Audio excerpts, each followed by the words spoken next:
Hello anh em nhé. Hôm nay em sẽ lên tiếp tục cho anh em một dòng sản phẩm máy hàng mic lớn nha anh em. Sử dụng có khí và không dùng khí được luôn ha. Dòng này có thể hỗ trợ hàng que cho anh em mình luôn. Mic này là mic 5 kg nha anh em. Của Z Pro, công nghệ của Nhật Bản này.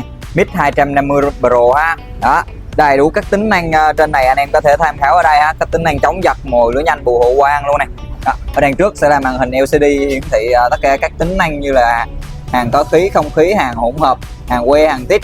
Nhỏ gọn, thích hợp cho những anh em dùng cho thợ và đi công trình ha, hoặc là đầu tư cho nhà xưởng cũng được luôn nha anh em. Bây giờ em test máy cho anh em mình xem trên xác hộp dày 1 ly 2, 1 ly 4 này anh em nhé.